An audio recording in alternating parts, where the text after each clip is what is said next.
Incense burning, all space is filled with the fragrance. All Buddhas smell it from afar. All auspicious clouds gather everywhere. With utmost sincerity, all Buddhas appear.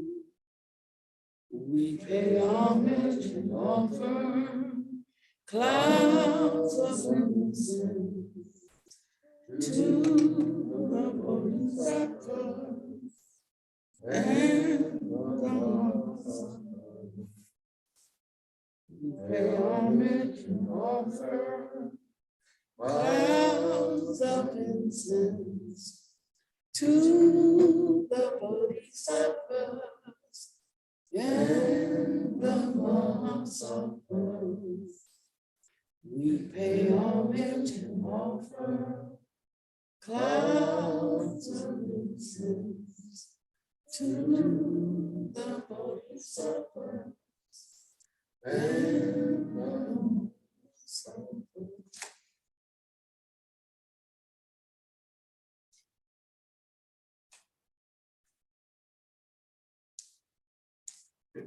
Good morning.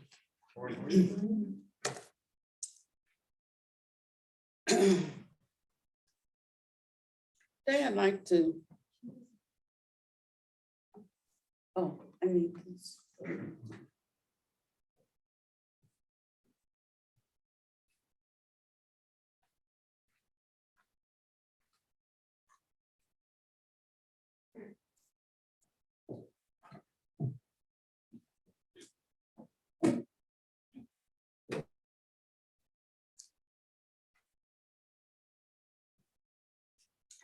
I'd like to read from the Digha Nikaya today, and this is the Mahasamaya Sutta, the mighty gathering.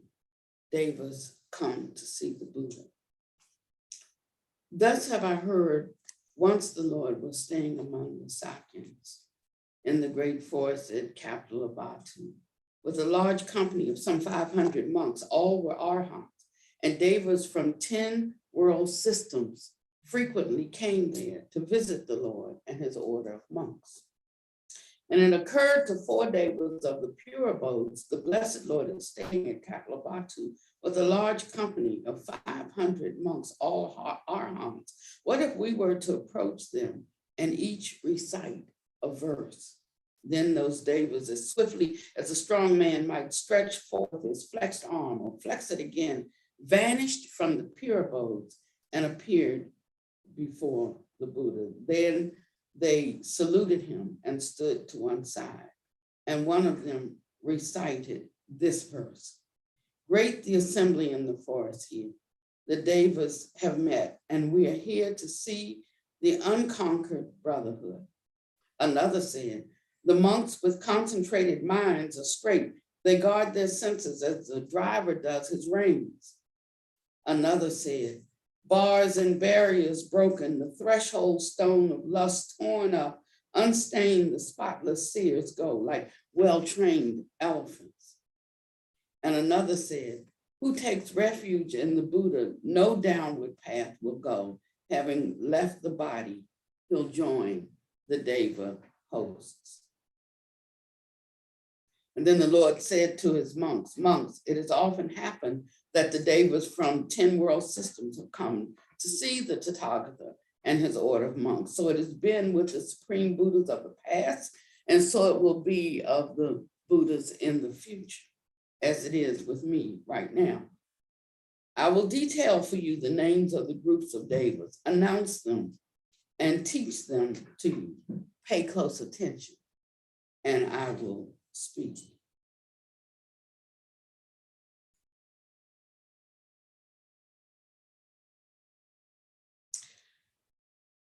I'll tell you them in verse to which realm each belongs. But those who dwell composed and resolute like lions in mountain caves have overcome hair-raising fear and dread, their minds white and pure, unstained and calm. In Kapilavastu's woods, the Lord perceived 500 of his arhants and more, lovers of his word. To them he said, monks, observe the Deva host approach. And the monks strove earnestly to see them. With superhuman vision thus arising, some saw 100 gods, 1,000, some, while some saw 70,000, others saw gods innumerable all around. And he who knows with insight was aware of all that they could see and that they could understand. And to the lovers of his word, turning, he said, the Deva hosts approach, looking and seek to know them, monks, in turn, as I declare their names to you in verse. 70,000 yakas of Kapila's realm, well endowed with power and mighty skills, fair to see, with splendid train have come, rejoicing in these woods to see you. It says to see such monks, meaning to see the 500 monks that had assembled. And 6,000 yakas from Himalaya of various hue and well endowed with powers, fair to see with splendid train have come, rejoicing in these woods to see you. From Sata's mount, 3,000 yakas more of varied hue, the sum of 16,000 yakas all of varied hue. A host of 500 more of varied hue. Kumbhira too from Rajagaha comes, whose dwelling place is on Vipula's slopes. 100,000 yakas follow him, if you can see them. Can you see them? The ruler of the east, the Gandharva's lord, a mighty king, has come with his retinue. Many sons are his, all who bear Indra's name, all well endowed with mighty skills. The ruler of the south, a mighty king, has come with his retinue. The ruler of the west, the lord of the Nagas, a mighty king, has come with all of his retinue. The king, ruler of the north, lord of yakas, from the east, from the south, from the west, from the north, thus ranged in Kapilavastu's woods, the 4 great kings in all their splendor. With them came their vassals versed in guile, skilled deceivers all.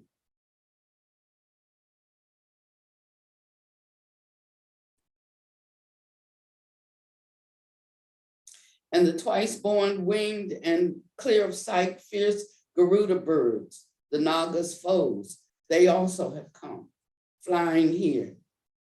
But here the Naga kings are safe. The Lord has imposed a truce. With gentle speech, they and the Nagas shared the Buddha's peace. Asuras have come too, whom Indra's hand once struck. Ocean dwellers now in magic skill, resplendent brothers have come, terrible to see, fierce in appearance. All who were called Varoka with a band of warriors who joined their master Rahu, who have come to wish their meeting well. Gods of water, gods of earth, gods of fire, gods of wind, the Varunas and their retainers. Soma and Yasa too, they was born of love and compassion with a splendid train. These 10 with 10-fold varied hosts, endowed with mighty powers, fair to see, rejoicing, have come to see the Buddha's monks. Vinhu too, with his Salalis, have come, and Asama, the Yama twins, and those devas who attend on the moon and the sun, spirits of clouds, Saka the Vasu Lord, ancient giver, these 10 with 10 varied hosts have come. And he goes on, and he's speaking of the green devas, the red devas, the gods called mixed in splendor, and Pajuna, the thunderer, and he talks about Lama chiefs, gods of flame, those who delight in shapes they've made, and those who seize on others' work. And that's like the gods who create, creator gods, and the gods who delight in taking the creations, the created worlds of others. These 60 Deva hosts of varied kinds all came arranged in order of their groups, and others too in due array. And they said, he who has transcended birth, he for whom no obstacle remains, who's crossed the flood, him cankerless will see the mighty one, traversing free without transgression, as it were the moon that passes through the clouds. Of the mighty ones, these also came, Mahabrahma, who rules 1,000 worlds. And then the Brahma world supreme arisen there, shining bright and terrible to see with all his train, 10 lords of his who each rule the Brahma world. And in their midst, those who ruled 100,000. And when all these had come in vast array, with Indra and the hosts of Brahma too, then too came Mara's hosts. And now observe the black one's folly. For he said, come on, seize and bind them all, with lust will catch them, surround them all, let none escape, whoever he may be. Thus the warlord urged his murky troops. With his palms, he struck the ground and made a horrid din. And when a storm cloud burst with thunder, lightning, and heavy rain, and then he shrank back, enraged, because he was powerless. He who knows by insight saw all this and grasped its meaning. And to his monks he said, the hosts of Mara come, monks, pay good heed. They heard the Buddha's words and they stayed alert. And Mara's hosts drew back from those on whom neither lust nor fear could gain a hold. Victorious, transcending fear, they won. His followers rejoiced with all the world. And in this section, this is a section on in the Digha Nikaya, that's all of the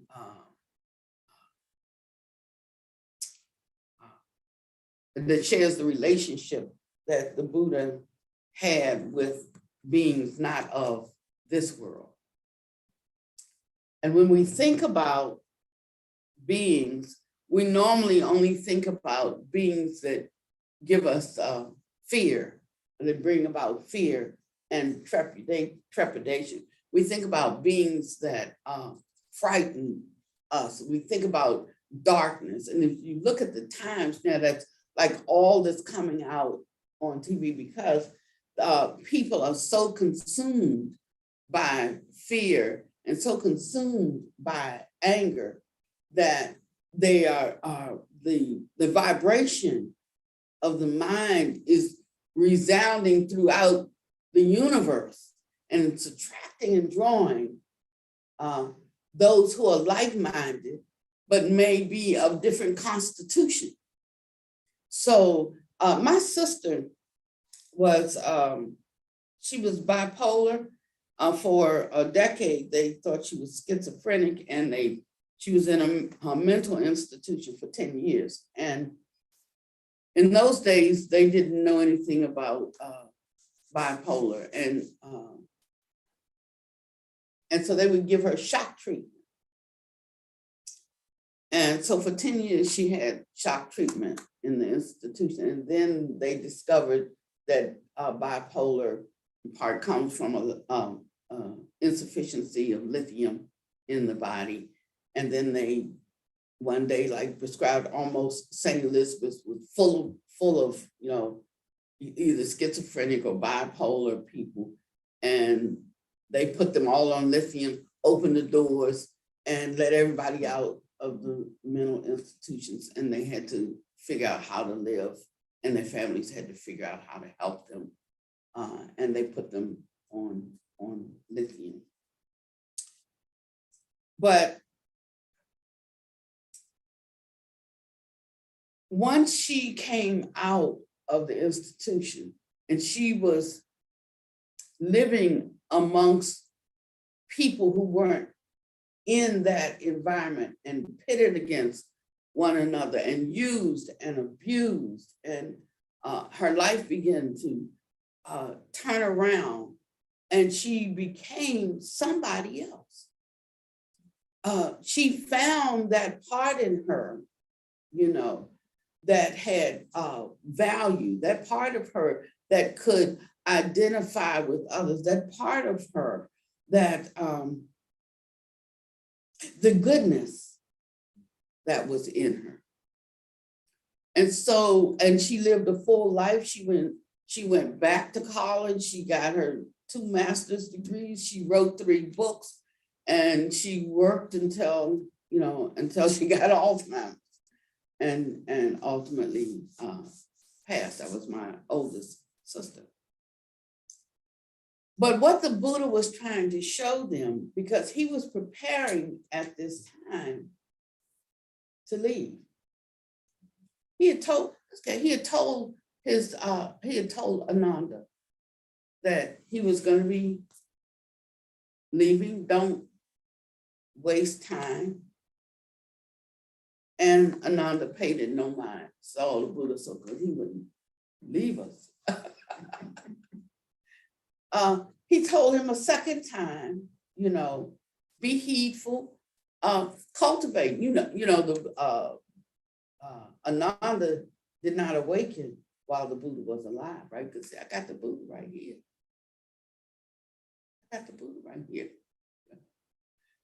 And so although he was the one who memorized most of, because he had, I guess, that kind of something like a photographic memory, that's like a remember everything. Like some of us see things and that's the way it's locked in, but he could remember every talk.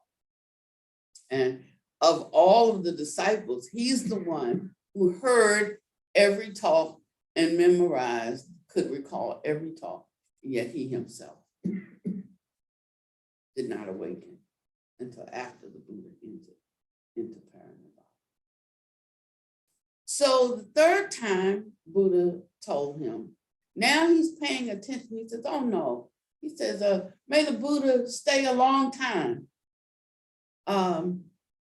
May he abide with us forever, but you know what forever meant, like just stay a long time. And the Buddha said to him, you should have asked me this before. He said, it's too late now. He said,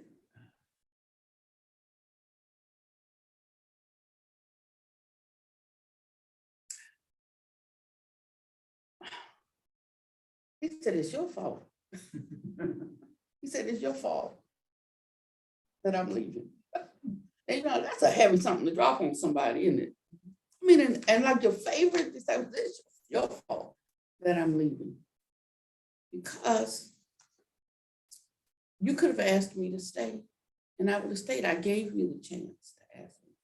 He said, a Buddha stays in the world, at the behest of his disciples.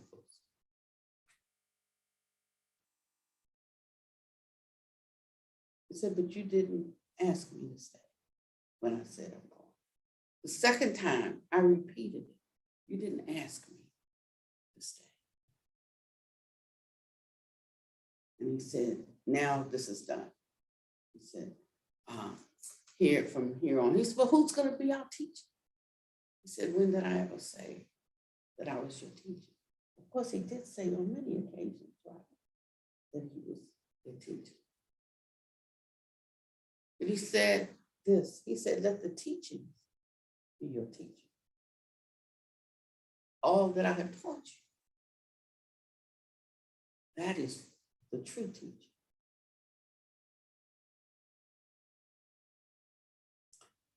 And I remember when Jesus was getting ready to do whatever he did that led to his demise, he said,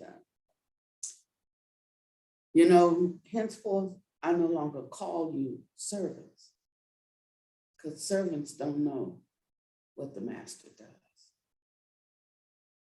He said, but I have given you everything that I have. I've given you everything you need to know. So I no longer call you servants, I call you friends.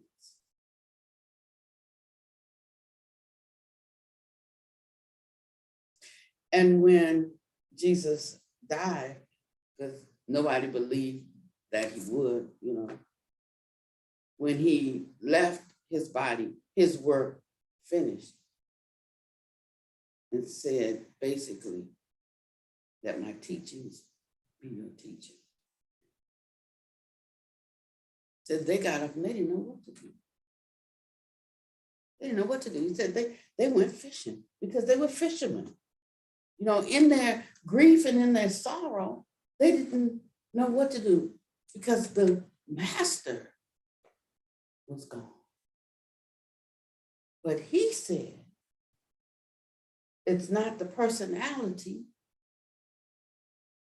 it's the master power inside. I have given that to you.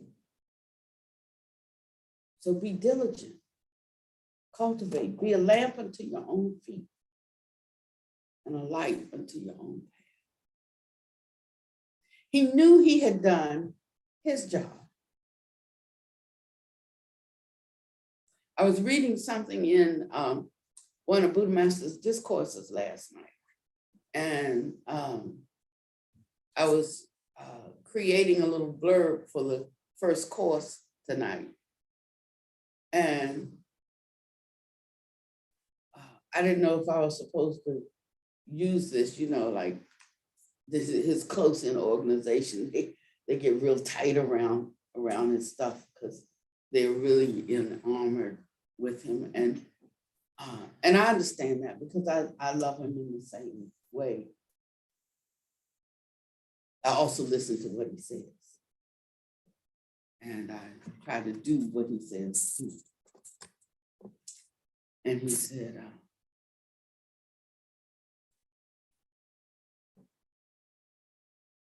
I don't know what he said. Can you pull that up for me? Because I want to read it.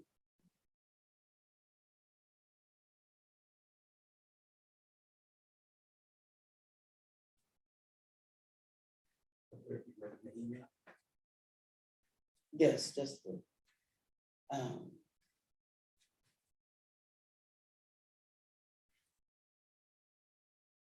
I'm so glad you're tech savvy. He likes anything on his phone.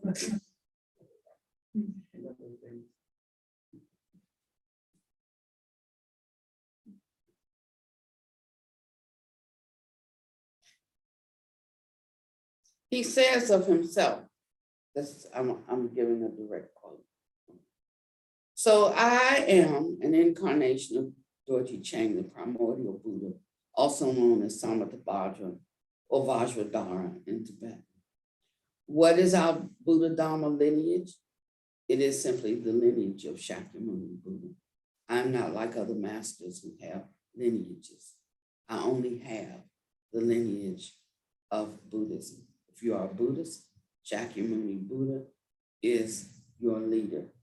This world is the land of Shakyamuni Buddha. There's no one world that is my place. Who am I loyal to? Is it all of you? I am loyal to the Buddhists in the 10 directions. My role is to simply speak the Dharma. And that jumped out for me yesterday.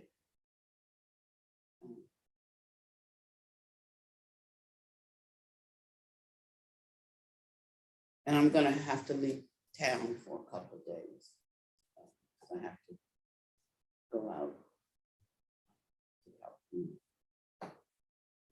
Try to go, not tomorrow or Tuesday. And so as I read that, it spoke to me in a certain way. And I remembered things that he said that when we're all clamoring for his attention, he would say, well, like I have other beings I have to take care of too, not just this world. But here, Shakyamuni Buddha gave us some insight into the role and the work of the Mahasakas, the great beings. And you look at all of those that came, they were from the very best, the most virtuous, to the very worst in terms of virtue. From those who were dull and black in color, to those who were the most brilliant and endowed. But they all came. And he said, I stood as a truce maker for them all. Those who were, and those who were fearful, those who were good, and those who were not good, those who were powerful, and those who were weak. And he said, I want you to see them. I want you to know that they have come. And who did they come to see? They came to see you. He said, they came to see my disciples.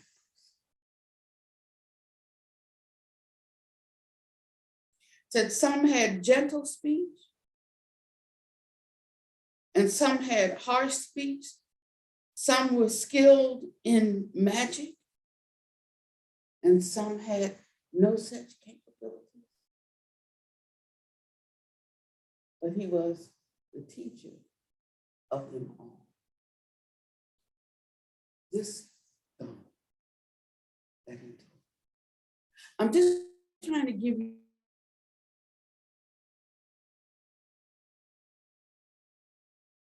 an idea of the reaches of this Dharma in terms of what enlightenment is, what awakening truly is,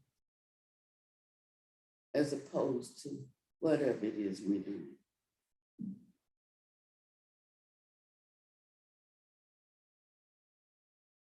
And then when one takes a vow, for instance, the Bodhisattva vow, it's not just a word that sounds good, that makes you feel like, oh, this must be the top tier, So I'll be that.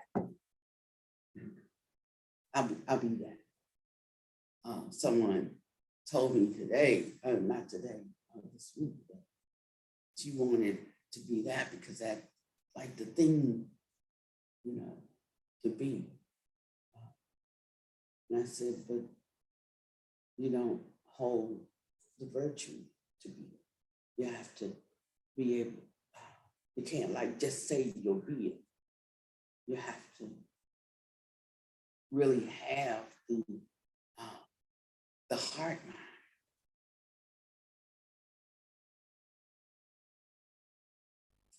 You have to be there inwardly. And so we have things all mixed up in the world now. We have great Dharma kings who are abusing and sleeping with their students. We have teachers who are unqualified, but they're getting online in the correspondence courses to make them meditation teachers. We have people who barely understand the foundations of mindfulness, who have made that the essence of the Buddha's teaching. We have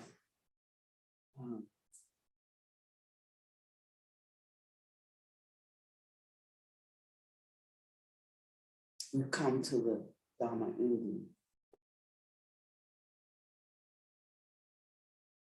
And yet, it's at these times that great ones like Vimana Kirti appear in it. Not Maitreya, who ushers in the next world system, but those who come along, because there are some with little dust in their eyes. And amidst all of the confusion and the erroneous teaching, they can come to sprinkle little breadcrumbs to say that's almost right. It's just off a little bit.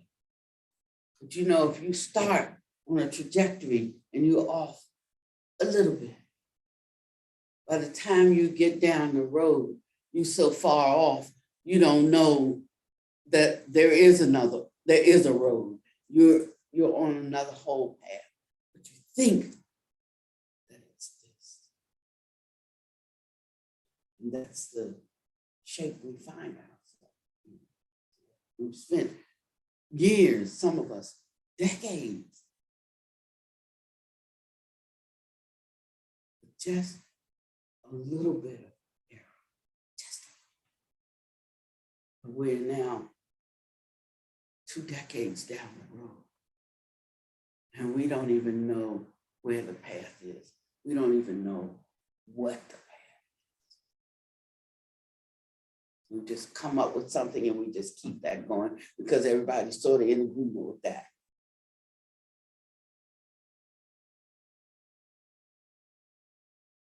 And then help comes. Many can't receive because it might mean something that they have to take down in front of others. That they have to say, I thought I knew, but I don't know. I had once that left me, she said, because she no confidence in me if I felt I needed a teacher.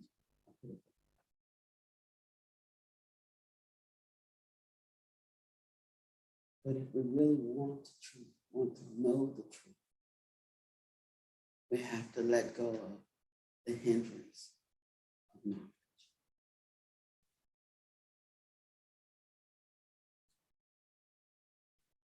And if we can trust, not blindly, but just taking a breadcrumb and eating it and seeing if it nourishes us,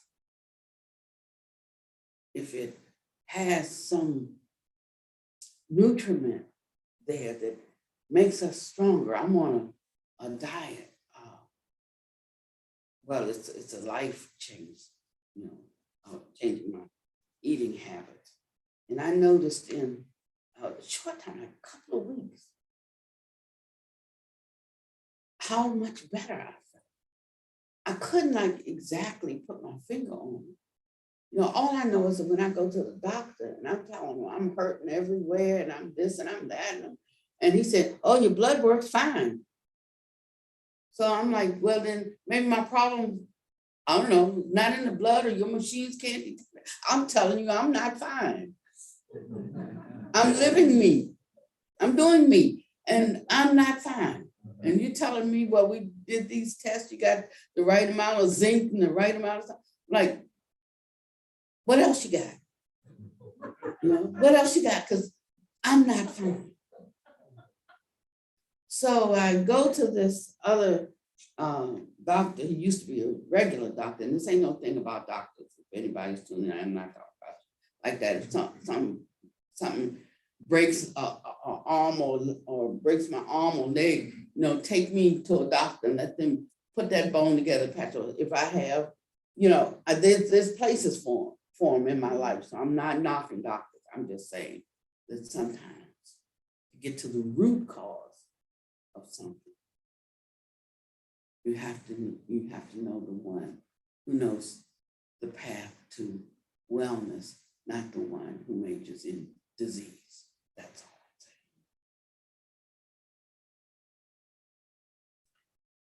I'm saying. And so I'm feeling so much better now. When I go, my doctor has now called me. It says it's time for an appointment, because I used to be calling him all the time for an appointment, but I haven't called him. His office called me and says, it's time for an appointment. And I'm like, y'all major in disease. If I don't need you, why would I go? So, well, he wants to check you out. I'm like, okay, So I set that appointment. But all I can tell him when I go is, you poo-poo this. You poo-poo this notion about, like you are what you eat,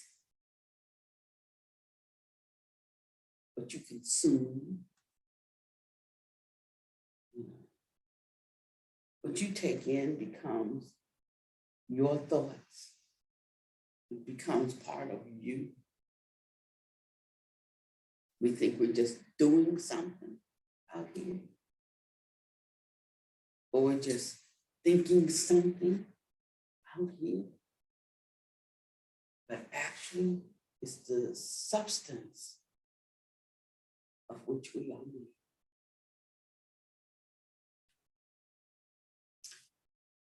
And so I said, I can't tell you exactly what. All I can say is, I tried it. And it has life-giving properties for me. This thing that I'm doing, this way that I'm eating. And it has changed me from the inside out. And true Dharma is like that. You may not be able to wrap it all around, in a nice, neat, scholarly bundle. But it's not something that we talk. It's an experience of living that we have. And it gives a certain quality because that's what it offers. It offers quality of life, irregardless, irrespective of what may be going on.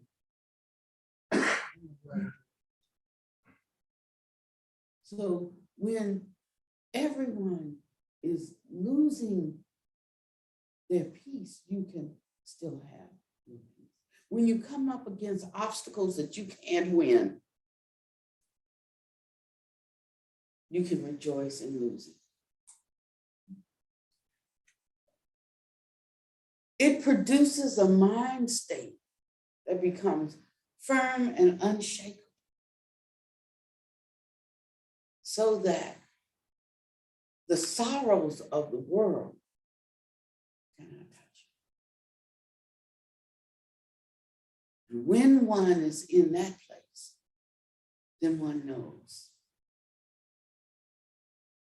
this is truth. And when one touches truth in that way, it is said that one is no longer poor.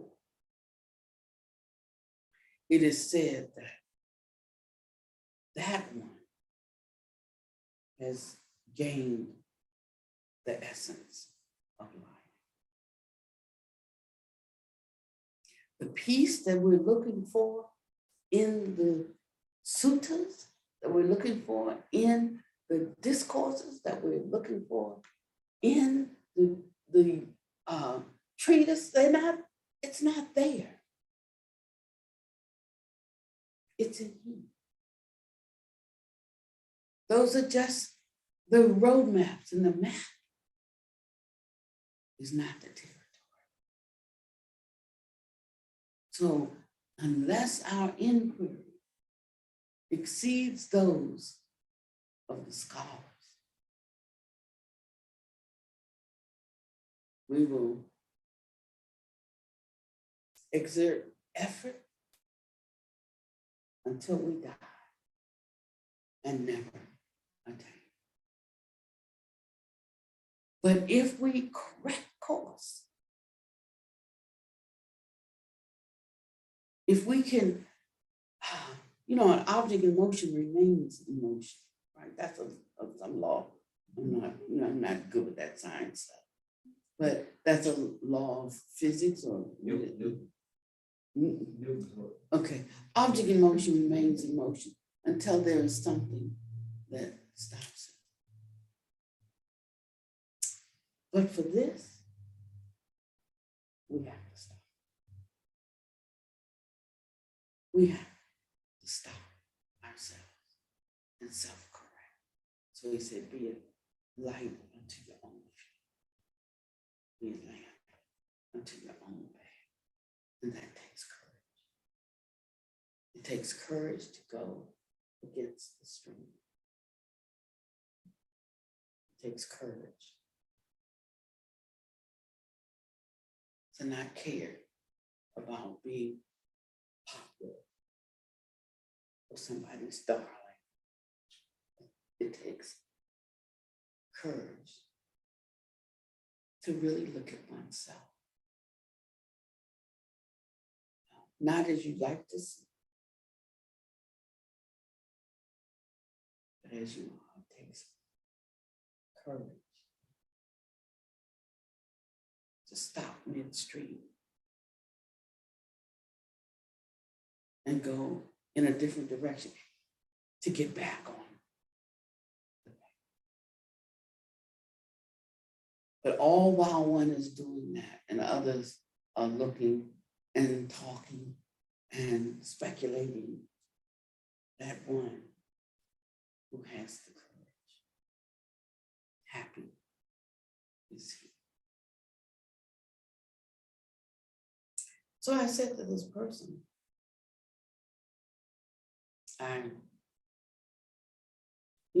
you don't have to try to please me.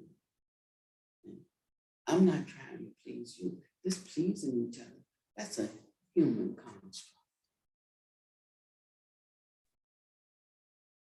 Everything we do for ourselves. When I do good, I set up the causes for good. The fruit of goodness to manifest in life. When I don't, then I set up the causes for little trouble, little repercussions to manifest in my life. And when I see that they arise, I'm not perturbed because I know I'm good.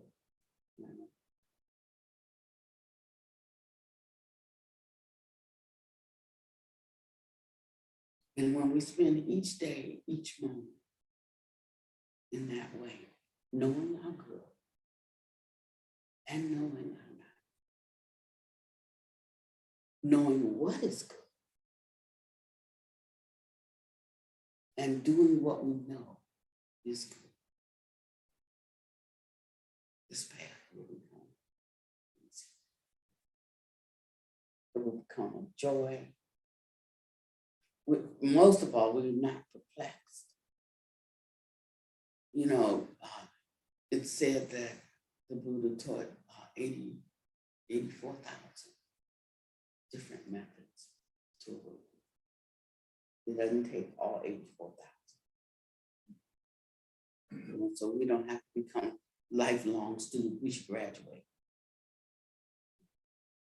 Perfect something. Find out what you're good at. Find out, investigate and be clear about what you know. And take that puppy and run with it. It might not be the method somebody else is using.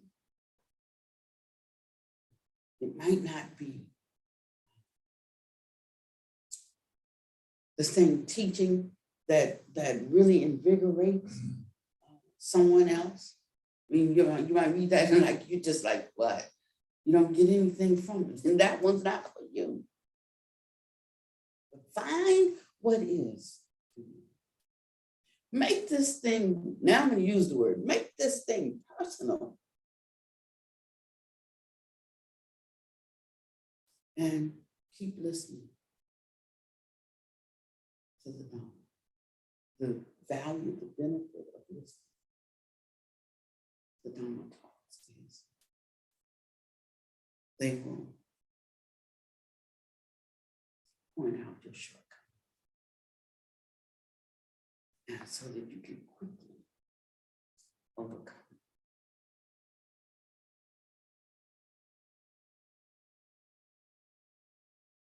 The Dharma points out, not the teacher. A lot of the shortcomings I point out, like half of them on my own. I'm hearing it, oh, that's me. Yeah, I mean, you just need to know. Gain the confidence that you can truly look at yourself and you can make those sort of shifts, because that's not the total of who you are. Give up this sense of having to please others. Give up this sense of not feeling good enough. That gets old after a while. Give up what happened in the past and stop dragging it around and dredging it up. Learn how to rejoice in the happiness of others. And you find that the things that you were trying to drag around, they will fall away.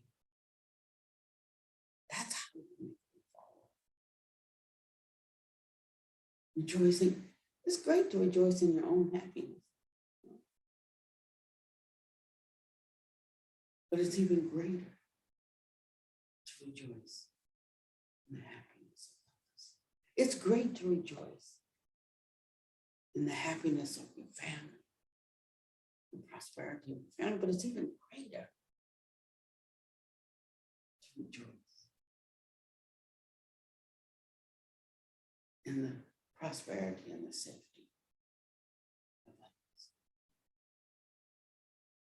It leaves us with nothing to push against. And right there is perfect peace. So the next time you think that someone is pushing against you, we used to do an exercise in a practice in Tai Chi called push hands. And you had to get so in touch with your opponent. He was your opponent. Yeah. You know, like y'all weren't doing a hand dance. He was your opponent. But you had to learn to touch him so softly that every move he made, you countered it by just being able to stay with him. Wherever he went, you went. But the minute you pushed, you were defeated. It had to get to the place that you could not even push against him. You could only be with him. And in such a way, he could never get the upper hand. So in life, we have to practice pushing. Touching so lightly that we can feel, F-E-E-L, every movement that one makes. That we can be touched by the infirmities of others, not because we're trying to be bodhisattvas, but because we actually feel. And when one is in that place, then truly they are a bodhisattva in the making. You can't fake this. It just has to really be.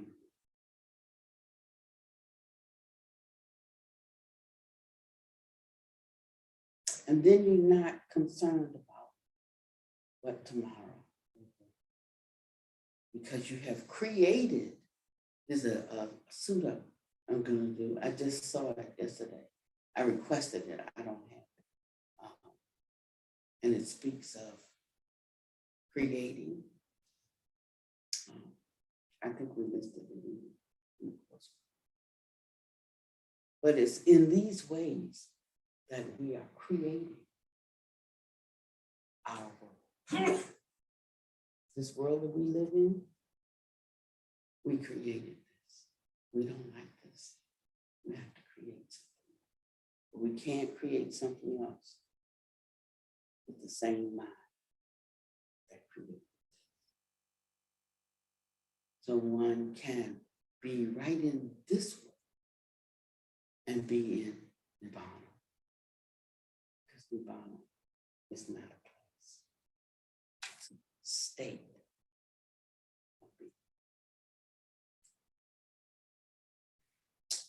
So tonight I'm going to give a teaching on Buddha Master's discourse called The Supreme and Magnificent Dharma.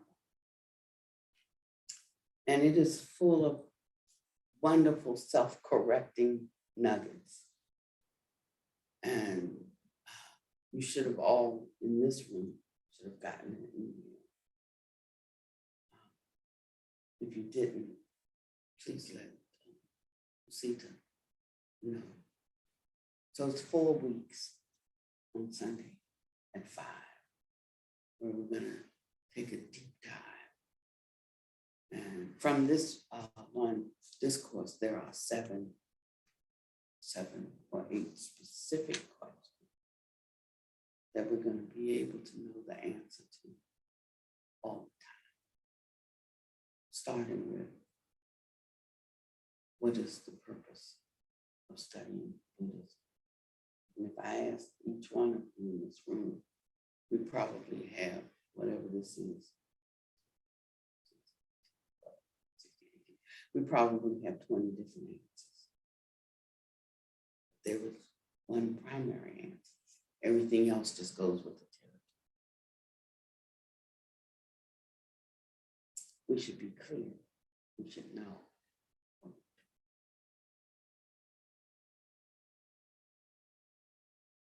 Not just showing up for something to hear a good word, but it should be in a way that we can take that word and that becomes our next step. So we're moving towards something definite, something real. I think that's all that I want to say. May no harm come to you and no danger. You always be inevitable difficulties. We got a call. I guess it was last week, from someone who has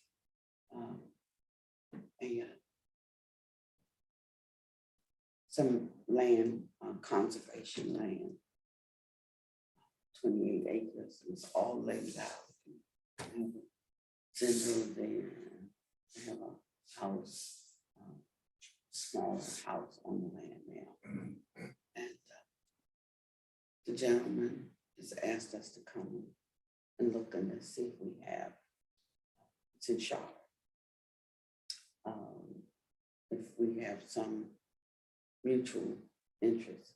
He said, what I'd like to do is I'd like to build 30 houses here on 6 acres of it for people who want to live in the Dharma community. He said, I got the money for that. He said, I'm 78 now, and I have no heirs.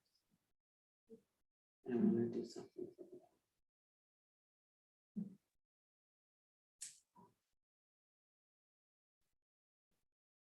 He said that way you could use your money for an endowment. He said, but if I build these 30 houses, we will like rent them out to people who want to live in a Buddhist community. And all of that revenue can go to take care of your community. And we can set this up, to be perpetual. So we're gonna go and look. But what I'm saying is whether we think that this is a good thing or not a good thing, what I'm saying is I never could have imagined it, right? I never could have thought, oh, well, don't get upset because in 3 weeks, this guy's gonna call and he's gonna say this because he has that. There's no way I can know. So don't worry so much about what's happening today because you don't know how things are gonna resolve themselves. We just be thinking up stuff. Call ourselves planning. We just be, and then we get upset when it doesn't work out. So it doesn't mean don't do things. It doesn't mean don't investigate things. It just means don't get attached to whatever you think of, and don't get attached to whatever comes your way. And even when you hold something, know that you think we own these things, but really we don't. It's just due to causes and conditions, circumstances arising that we have them, but we don't have them. And that's why we don't have to get so caught up and so anxious about it. I have no worries of fear about tomorrow. Not because Panwadi can always make something happen. That's what people say, but they don't really know me. Because I'm not really making anything happen. I'm just like available for something to happen and things happen. That's different. That's different than making things happen. I will step out and I will do something. I will try something. It'll work or it won't work. That's what I'm saying. We can't be fearful in the world. But if we're planting the right seeds, yes, there are going to be obstacles because weeds grow alongside of the crop, right? We just pluck them up. Or we leave them alone and they wither and die. But ultimately, we will see the goodness of our right here in the land of the Lord. Thank you for coming today. Thank you for doing your practice. It's palpable. And it allows us to really get to some Dharma. And that's what I appreciate the most.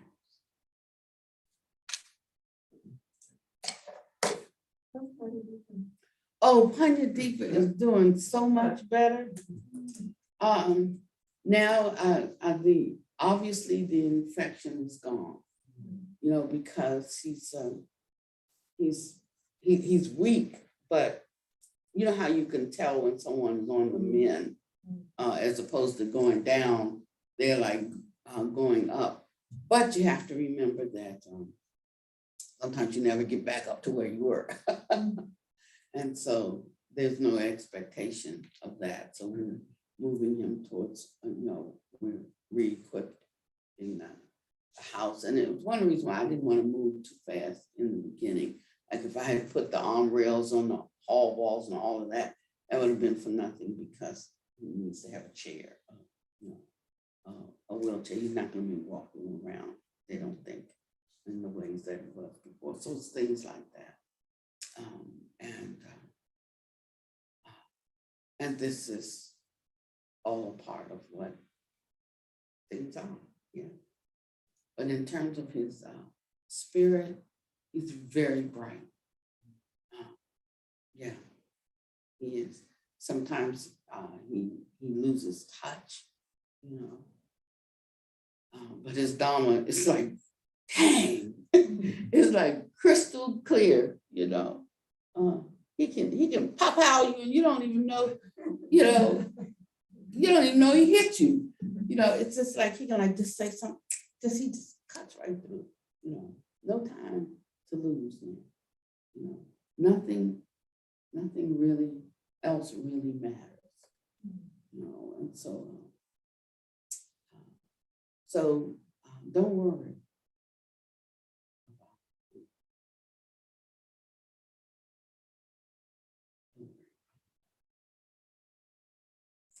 And starting next, he goes back to the doctor tomorrow. And so starting next week, maybe the end of this week to the beginning, the day is the beginning of this week, the end of this week, you know, he'll be available for visiting. I just needed him to be, he needed to use whatever strength he had, you know, to work with his physical health. And I mean, so now he can meet with him. Anything you want to ask, better hurry up and ask. And if we don't tire him out, you know, don't stay too